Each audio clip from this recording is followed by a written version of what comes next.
Chapter 7 Raja Yoga in Brief. This is a summary of Raja Yoga, freely translated from the Kurma Purana.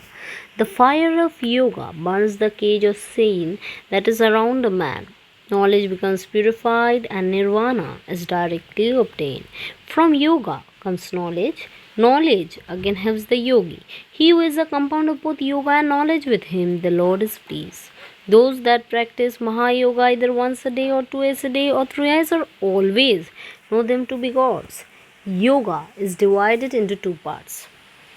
One is called the Abhava and the other Mahayoga, where one's self is meditated on as zero and bereft of quality.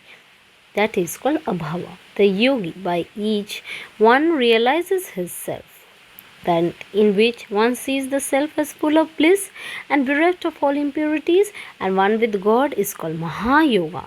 The other yogas that we read and hear of do not deserve one particle of this great Brahma Yoga,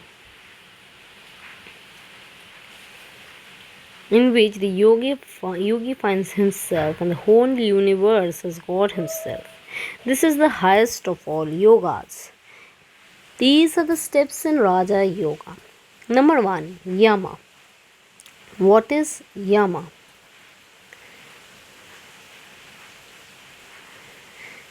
Non-injuring anybody, truthfulness, non-covetousness, chastity, not receiving anything from another are called Yama. It purifies the mind, the chitta. Niyama. Then comes asana, pranayama, pratyahara, dharana, dhyana and samadhi. Now we look one by one. Niyama are rules and regulations. We will see to it afterwards. By thought, word and deed, always and in every living being, not producing pain, is what called ahimsa, non-injury. There is no virtue higher than this non-injury. There is no happiness higher than what a man obtains by this attitude of non-offensiveness to all creation. By truth we attain to work. Through truth everything is attained. In truth everything is established. Relating facts as they are, this is truth. Not taking others' goods, for by stealth or by force is called asteyam, non-covetousness. Chastity in thought, word and deed always and in all conditions is what is called brahmacharya. Not receiving any present from anybody, even one is suffering terribly, is what is called aparigraha. When a man receives a gift from another man, the theory is that his heart becomes impure, he becomes slow, he loses his independence, he becomes bound and attached.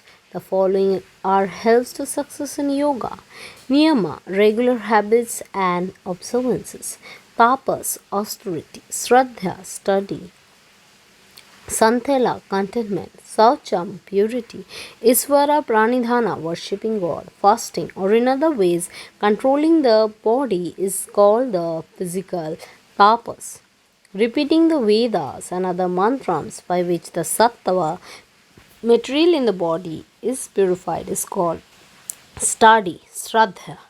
There are three sorts of repetitions of these mantras. One is called the verbal, another semi-verbal, and the third mental. The verbal or audible is the lowest and the inaudible is the highest of all. The repetition which is so loud that anybody can hear it is the verbal. The next one is where only the organs begin to vibrate but no sound is heard. Another man sitting near cannot hear what is being said. That in which there is no sound, only mental repetition of the mantra at the same time thinking its meaning, is called the mental muttering. It's called the mental muttering and is the highest. The sages have said there are two sorts of purification, external and internal. The purification for the body is by water or other materials. The external purification as by bathing, etc.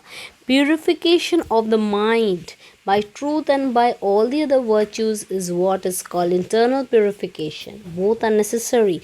It is not sufficient that a man should be internally pure and externally dirty when both are not attainable.